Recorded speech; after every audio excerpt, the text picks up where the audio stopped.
Thanks for having me. Yes, indeed. First, in terms of functional programming, I started with Scala. And who here has experience with Scala? Quite a few. How many of you have used Clojure? Probably more, about the same, maybe, I don't know.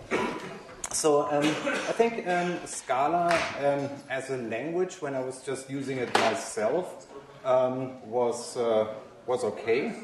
But the trouble really started when using it in teams and with other people, because there were so many different ways of approaching things that it wasn't all that much fun. But then at the same time, or let me first talk a bit how I got to Clojure. So initially, pretty much at the beginning when I started using Scala, I wanted to have some kind of application, like a side project for streaming data from some kind of streaming data source to a web client. And I wrote this thing that I just called BirdWatch, tweets and birds and whatever. And yeah, I had that program. Initially, it was like not very sophisticated at all, but it was there. It was kind of like a puppy. It was there, and it was looking at you, and it wanted to be fed. And then I just kept maintaining that thing. And at times, it felt more like this one. Yeah, but still kind of cute, I guess. And then the initial implementation was in Scala with Play Framework on the server side and the not so easy to understand Iterati library necessarily, but with AngularJS on the client side. And that worked well, but I never really felt like extending it in any kind of a way, because I always had this problem. I don't want to go back and forth between client and server and work in different languages. And then Scala.js came along, which was kind of promising in a way, but then this whole typed thing in the browser, where you have a platform where you don't really have types, it's kind of like a lot of overhead. But still, it was working. I even had a Scala.js version at some point. And at the same time, I was working in a project where we were using Scala and Akka heavily. So that was all right. And well, we don't really have to look at this right now. Oh, well, why not? So this is a stream where the data, the JSON from the Twitter streaming API goes through the system and is then matched against some persisted searches and then delivered to clients over in the initial implementation, server-sent events, and now in the Clojure implementation with WebSockets. Who's familiar with the Twitter streaming API? Not a lot of people. So the idea is you can subscribe to certain keywords, I think up to 4,000 or something, and then through kind of like a server-sent event connection, but it's not a server-sent event connection because the format is somewhat different, but it's a chunked HTTP connection, and with that you get delivered matches to your number of either keywords that are contained in the tweet or the user IDs of certain Twitter users, and you get delivered everything that matches up to a cap of about 1% of what goes through Twitter's system, which means that you reach that cap at about 4 or 5 million tweets a day. So it's pretty good. It's a pretty good data source to play around with, and you get like 50, 60, 70 a second, something like that, and it gives you something to play with. You know? So that's kind of cute.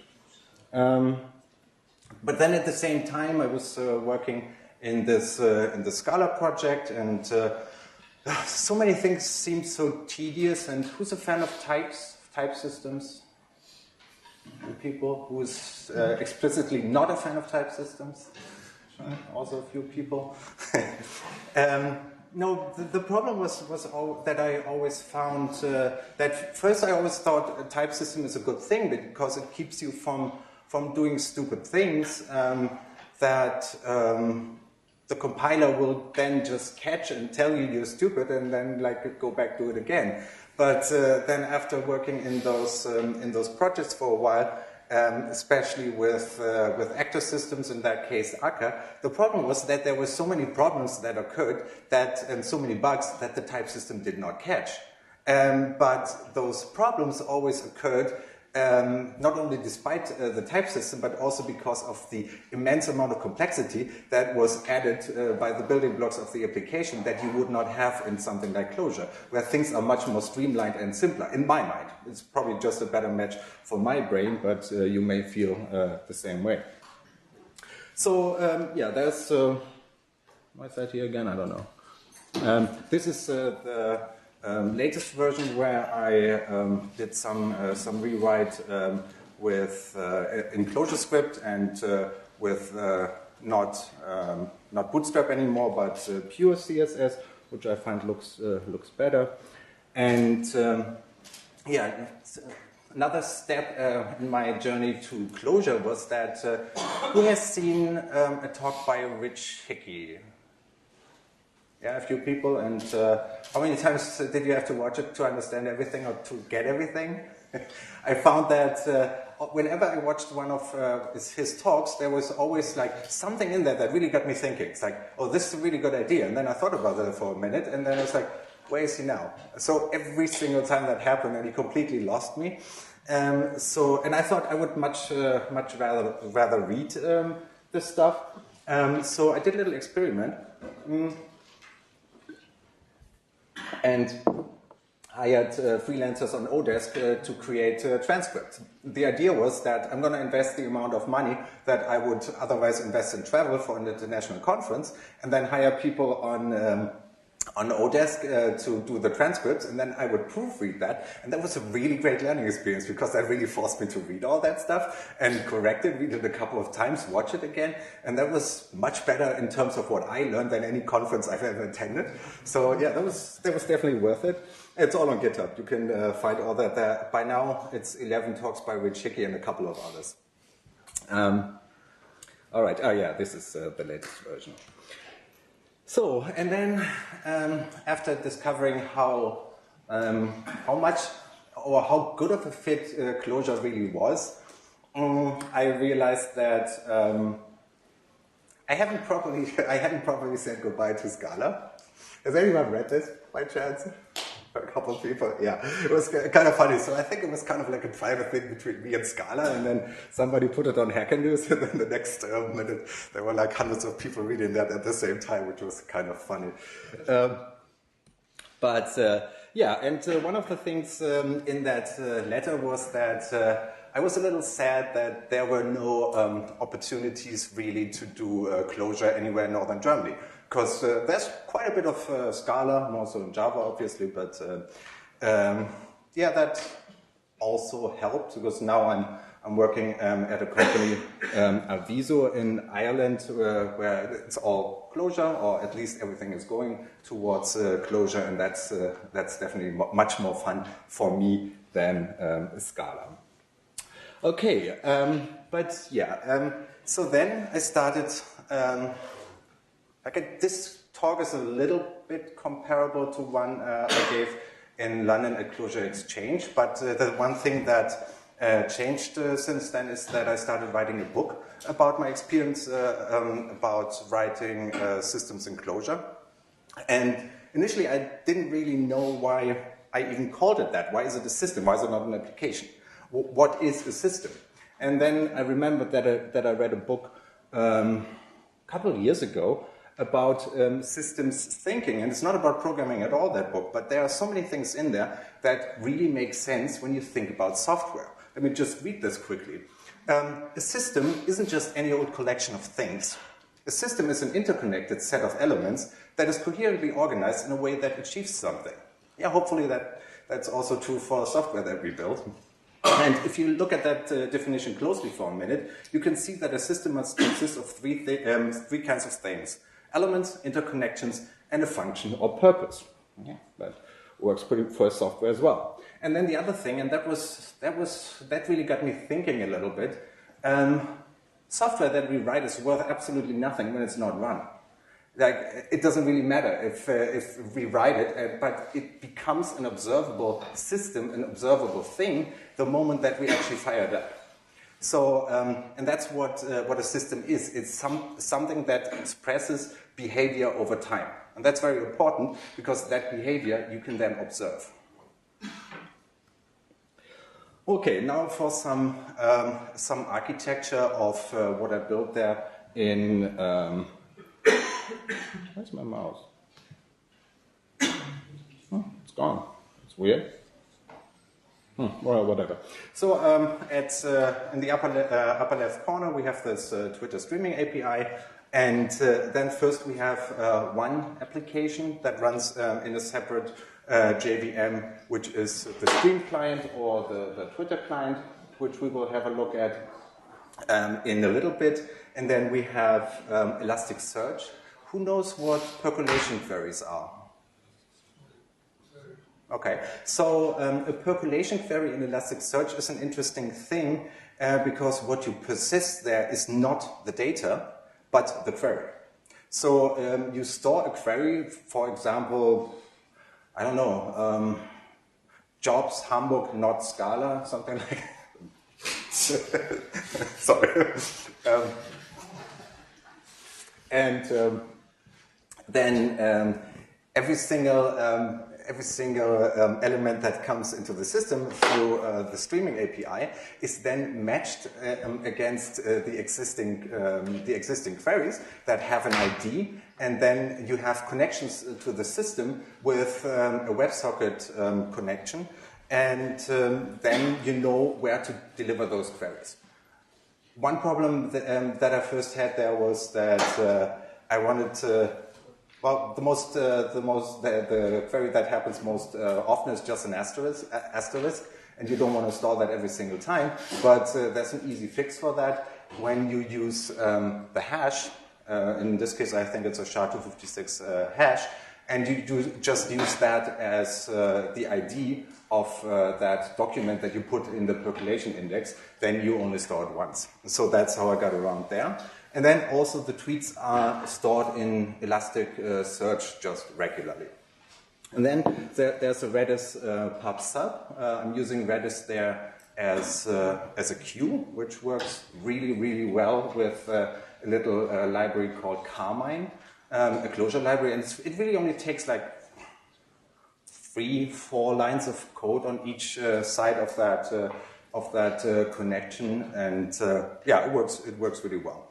And then there's a separate application on the server side, which handles the WebSocket connections to the client. So you can have one of that, or 10 of that, or 100 of that, doesn't really matter.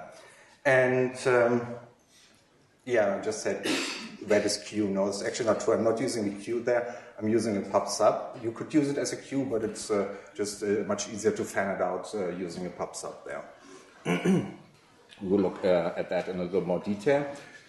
And then, when I first started with Clojure, it didn't really take long to convince me that Clojure itself is a beautiful language, or that Lisp, for my brain, makes a lot of sense. But the problem was that I didn't really know how to structure an application in a way that it doesn't become an interconnected mess of dependencies between namespaces and stuff like that. So I started using something called the component library by Stuart Sierra. And the component library consists of a couple of lifecycle methods. Let's see. Where is it?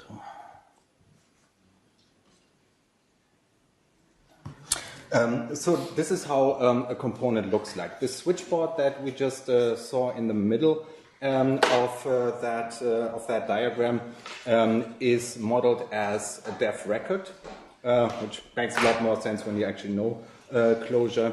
And here, the building block that I'm using there is core async. Who's familiar with core async? A couple of people.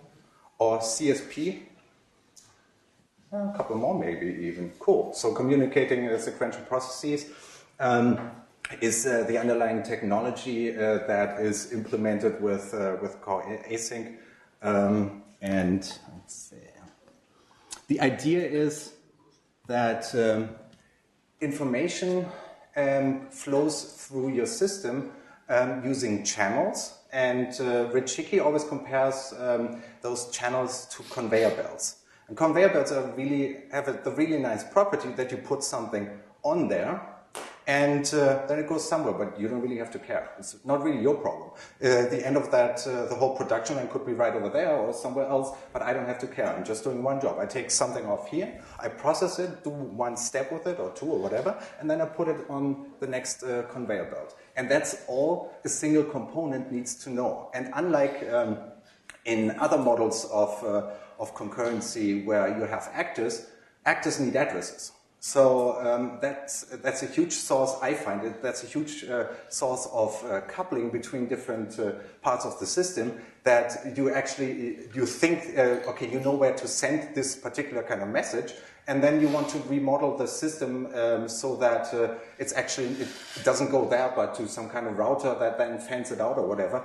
And then all of a sudden it doesn't have the same address anymore. So you have to go back and you have this dependency between different components of the system. With the channel, you don't really have that. This single unit of work only knows the conveyor belt where data comes from and that where to put it. How you wire it somewhere else doesn't really matter. It's completely transparent to that component. And okay, just a different view for what I mentioned with fanning out to different machines. Oh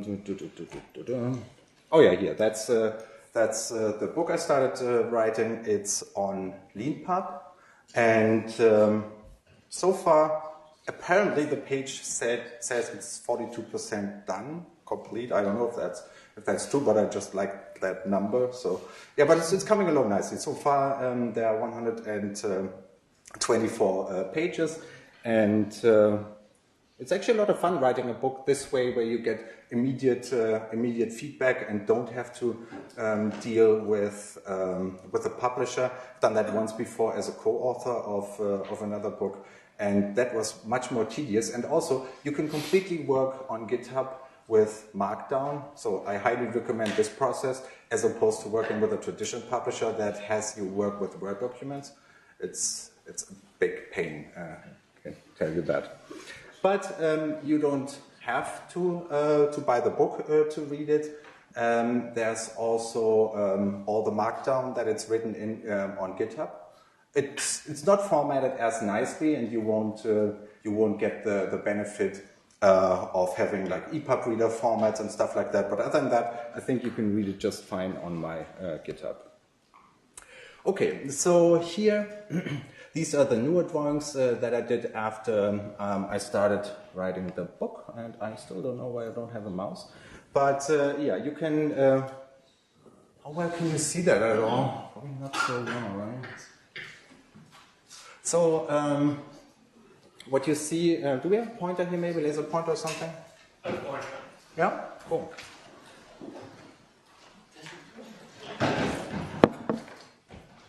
Thank you.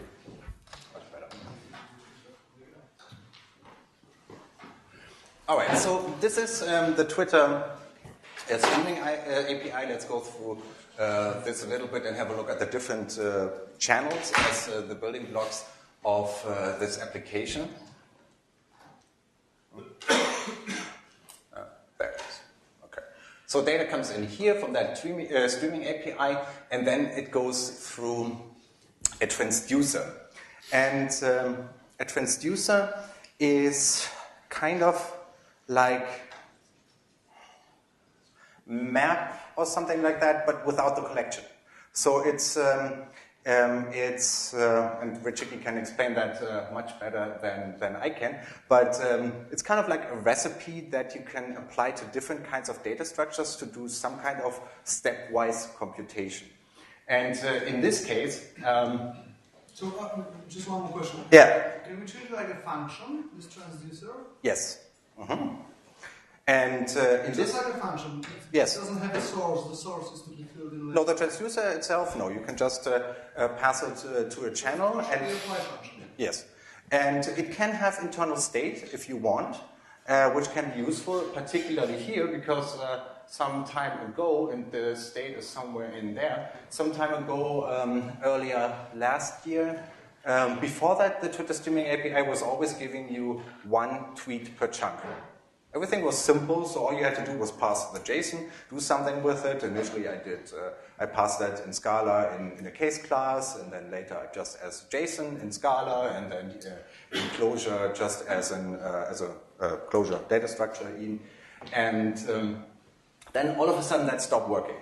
And now all of a sudden the chunks, sometimes one chunk would equal 1 tweet, but sometimes it would be spread out over multiple chunks, and it didn't really seem to make a lot of sense. Probably some kind of optimization on their part that really wasn't helping the developers, but whatever.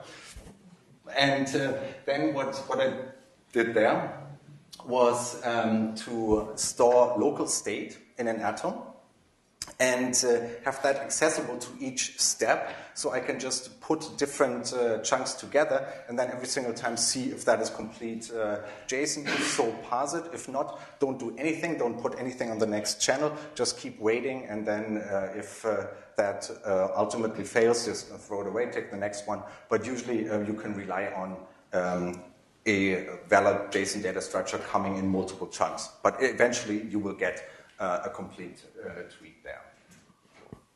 Okay, so then... I have a question. Yeah, sure. Is there a reason why you're using the transducers in the channel instead of a pipeline? Here? Or... Yeah. Is that in a pipeline? Is this inside of it? This is the transducer inside the channel, yes? Yeah, it's a transducer that I passed to the channel when I created. In a pipeline, no. And I'm using the pipeline when querying Elasticsearch data, where I can fan it out to multiple internal Go blocks that do the querying, and just use multiple of the same. But here it's only one at the same time.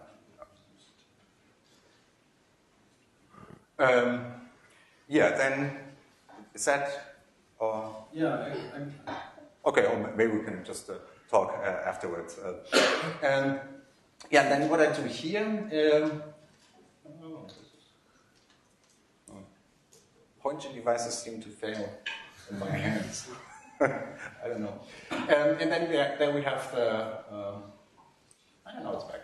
This switchboard component, where I have different components that only contain a channel, and I'm still in the process of exploring if that fits what I want well enough, because I'm not completely sure. On the client side, in the web browser, on the ClojureScript application, I find that things are simpler than this with those components, but yeah, I'm still trying out different ways of doing that. So here I have this switchboard. The beauty of this structure is that there's absolutely no dependency between any of those building blocks of the application. This one does not know anything about anything else here. The same goes for all other components. Only the switchboard knows these channels components. That's it. So you can just swap, replace, and it becomes absolutely trivial in your application to build something like this, where you use a Redis pub sub or a queue or Kafka or whatever. It doesn't really matter. You just put it on there, and someone else will handle it. But just like in that model with a conveyor belt, you put it on there, and it's gone. Don't have to care about that.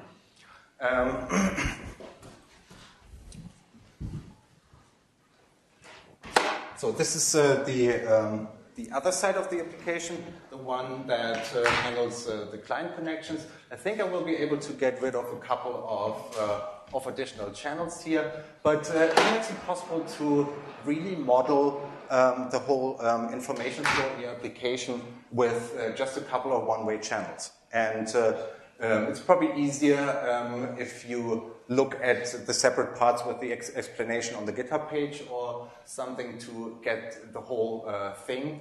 But yeah, I must say I really like this process of modeling data flow in the application like this. But let's have a look at the client side. Once, well, actually no, let's. So tweet comes in here. Here's another switchboard, and here is the connection to the client-side applications with the WebSocket connections. And those client-side applications can also query for previous tweets, like the last 5,000 for a match or whatever. And in here, a query comes in and is then handled with a core match block. Where it determines, okay, what is this thing? What am I going to do with this? Because I don't have different channels on the WebSockets connection. And then here I pass those queries to this persistence component, which then has this pipeline thing here with multiple instances of the same thing that queries my Elasticsearch index, and then delivers that back to the client through different channels, and then to the WebSocket connection, and all that is really fast. Then here is the percolation component that does the matching between incoming tweets and the client connections, and also allows to store new searches that come in from a client side. Okay. And this is the client-side application, and this one I modeled differently. Initially, I used Om. Who's familiar with Om? Cool. I think for me, Om was like in David Nolan's article about Om and the future of web frameworks or MVC frameworks or something like that. That was the point of no return for me in terms of, sorry, I cannot deal with Angular anymore. It doesn't make sense. Also, if I'm dealing with, when I'm dealing with immutable data structures on the server side, why would I handle or model the world differently on the client side? There's really no point for that, or no good reason for that. And who's familiar with React.js? That's good. Yeah, quite a few people, as you should. No, it's React is amazing because you have a tree of components that resemble the DOM, and those components can pass data to their children. And the promise is that React does not need to modify your data in any way. That makes it suit immutable data structures really well. Unlike other frameworks that have to take your data and then keep it and do stuff with it and tag things on to it, and that doesn't really work when you want immutable data structures where the promise is that you can change them, and every single time you pass or hand something out, it's going to be a new thing. You cannot hold on to that or change any of that. And what React does with that data structure, it will render the entire visual representation of your data every single time, and then do a diffing, a very efficient diffing between the previous version of that virtual DOM, and the new version of the virtual DOM. And then only the result of that diffing process is going to be put into effect. And usually that's not a lot, it's just a minor change. And at first that might sound like that's inefficient or slow, but it's not at all. It's much easier to achieve 60 frames per second with React.js than it is with Angular. And there were even articles where, for performance reasons, somebody used React.js inside an Angular directive. It's kind of, yeah, I don't know. But yeah, whatever. So apparently that was faster. So here I'm using ClojureScript, and I'm using Reagent after experimenting with Om at first, because I think there are a couple of properties about Reagent, despite Om being like what really got me to using ClojureScript on the browser as well. But Reagent has a couple of properties. For example, you model the DOM with hiccup. Who knows hiccup as, okay, so like a templating language. We can have a look at that in a second. And I really like that. And the other property is it's not as hard and fast, but after not using that for a couple of weeks, I come back to the code and I still understand it. And that's really a benefit for me, and I did not have that with OM. I came back to that, it's like, what is that doing again? What is that interface doing there? I have no idea. So I don't have that at all with Reagent.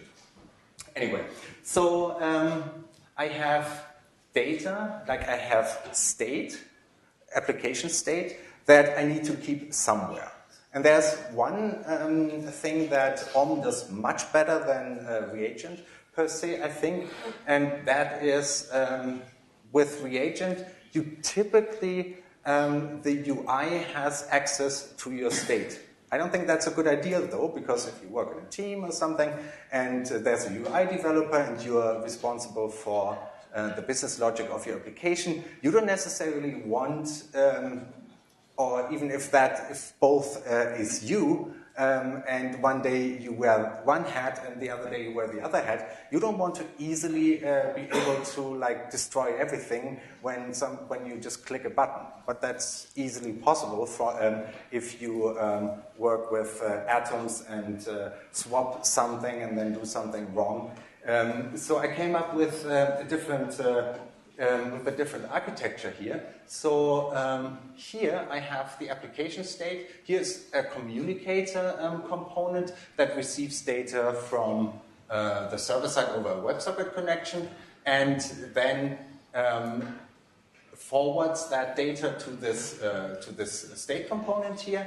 This state component, all the logic for changing the state inside the application is handled in here, but there's no reason you need to have one of those. You can have 10 of those in a large application. It doesn't really matter. It's only a matter of routing that, but for every aspect of the application, I would suggest only having one specialized component for handling the state, and then I broadcast the state. And I don't hand out an atom that can be changed at all to the different components, but instead, whenever anything changes in that data model, I publish that as a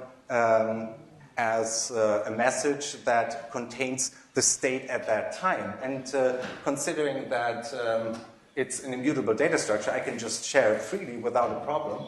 And then in these different components that just subscribe to this, like to a TV channel, they see that something has changed. They can update their own internal state, but whatever they do with that doesn't matter, because it's not the state of the world anymore. It was just a snapshot of the state at the time when it was broadcast.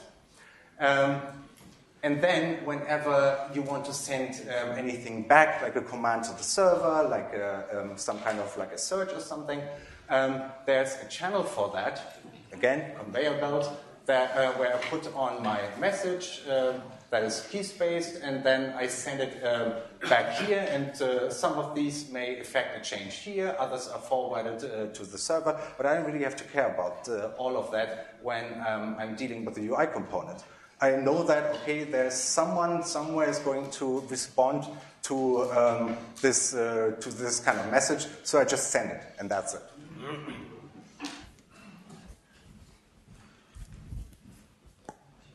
So this is the whole thing. That's probably going to be very difficult to look at, especially at that resolution. You can see a little bit on a 4K screen, but not really here. So another thing that I developed, and let me show that in action in the course of all these explorations. I thought that it was, particularly when you don't have types and you don't know how a particular datum looks like, it's going to be interesting to see how it looks like and to have a way of looking at that. And logging it to the console is kind of painful. Because like every single time you want a different thing, then you go back to the code, you change it, you compile it, and that is a huge waste of time. So I thought, why not have a way to bring that to a browser? In this case, I have different kinds of messages that are put onto channels in this application. It's just a sample application. It works equally well with the other application. It's just a library where you don't log, but you say inspect. That's the only difference. And that thing fires up a web server that will then allow you to subscribe to those messages, but it's not unbounded. Like I can say, okay, give me the next 10 or 100 of whatever is active here, but no more than that. And here you can see that this every millisecond message that is produced by many Go blocks at the same time. I have 20,000 messages going through that system per second of the every millisecond kind of message, or 200,000 in 10 seconds here. And it doesn't really matter. That thing is running on my server, and it probably takes like, I don't know, 20% of a single core or something. So it's kind of powerful. This whole core async thing is really powerful. And then what I'm doing here to inspect the data flowing through the system is I printed, I forgot the name of that library that does color-coded printing. It allows you to pass a data structure and then either print it in a color-coded way to the console, or you can also create HTML. HTML then is just another data kind of data, or another data structure that you can pass into Hiccup.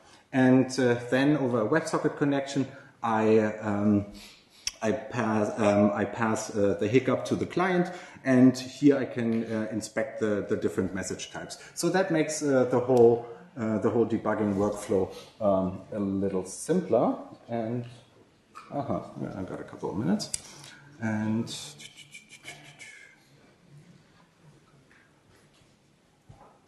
yeah, let's see. What kind of code do we want to look at? Do we want to look at any code right now, or we're already 40 minutes in? Yeah, let's have a look at some client side code, how that looks like with the Hiccup that I mentioned.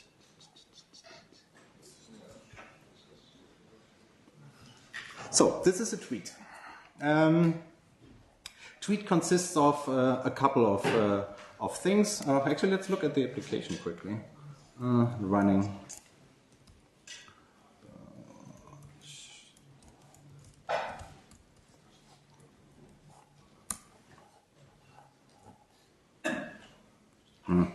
That's really, really slow. Yeah? Oh no, that's the one.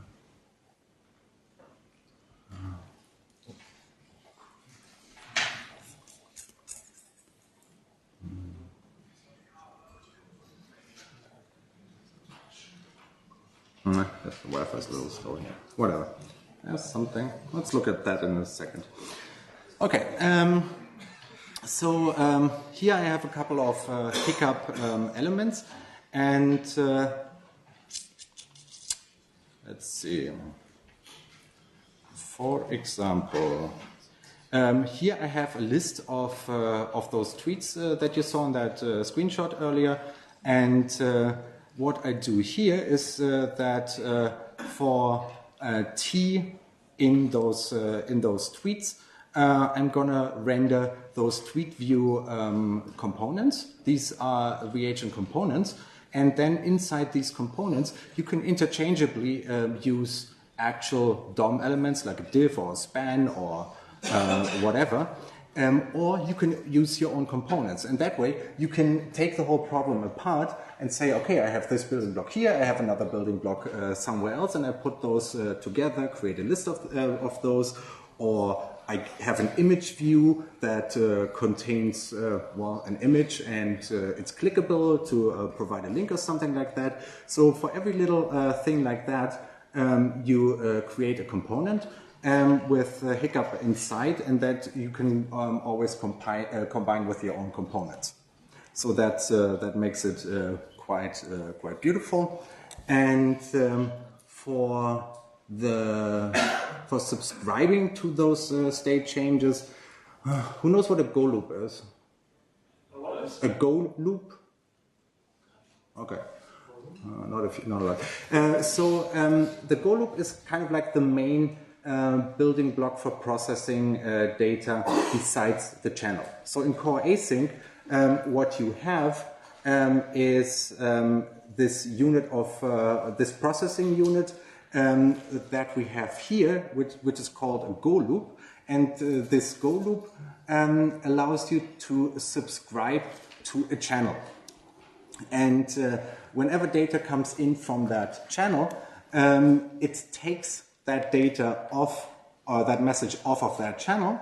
In this case, I deconstruct this vector that I know is on there into one element that I ignore, which is this one here. I don't care about that. It's only the type, but in this case, I know what the type of that channel is.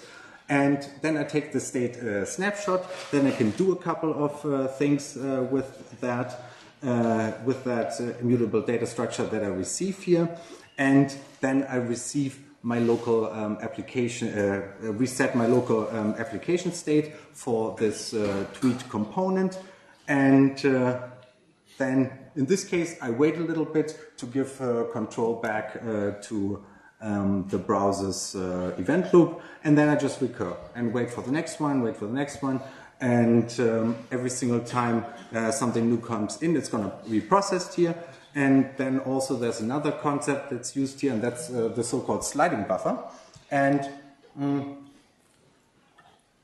the sliding buffer makes this whole thing run fast, because you can have a lot of state changes when you pass the last 10, 20,000 tweets or something, because every single time quite a few steps are involved. Every single one of them would trigger this state change broadcast, but I don't have to process all of those, because whenever I have something older than the last one, I can just drop those. And that's what the sliding buffer does. Sliding buffer of size 1 here just allows me to always keep the latest version, and everything else is just going to be thrown away and then cleaned up by the garbage collector in the JavaScript engine.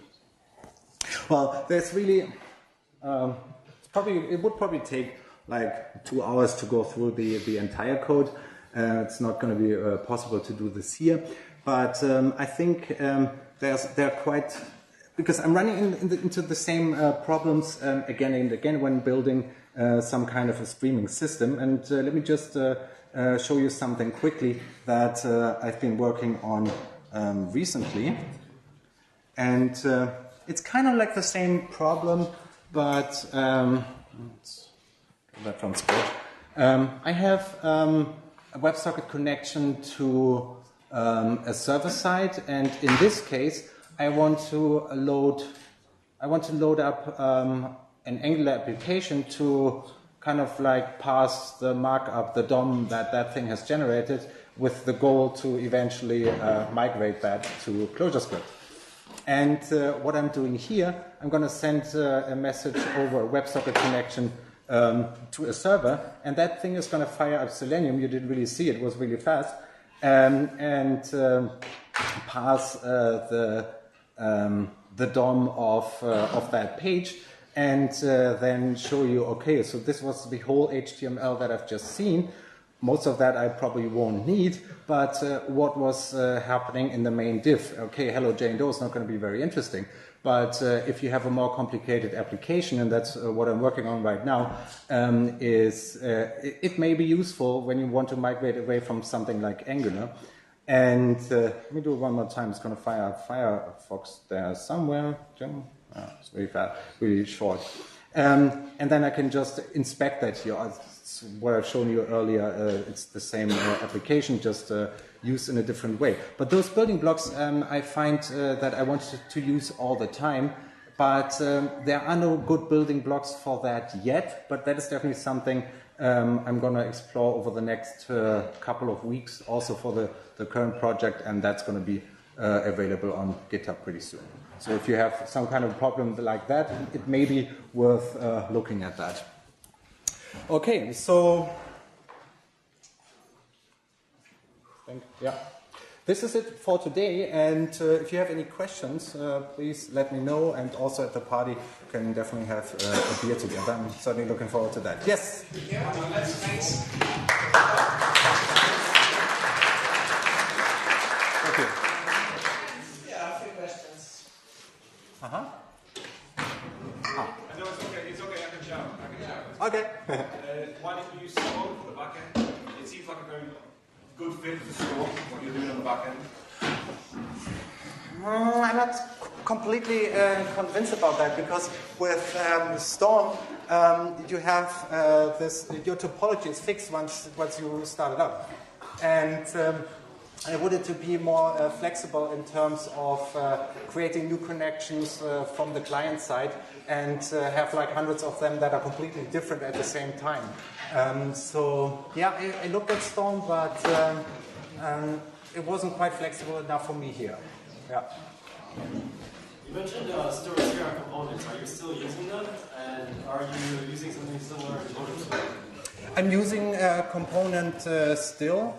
I'm not completely convinced about the benefit versus boilerplate thing, because it does add a certain amount of. When I look at all those different components, I see like the same thing over and over and over again. And I was thinking about probably either hiding that in a macro or function that does all that for me, where I only have like the channels as an argument and maybe some core match block or something like that. Or I might get rid of that altogether, I don't know yet. 50-50, I'd say. Yeah.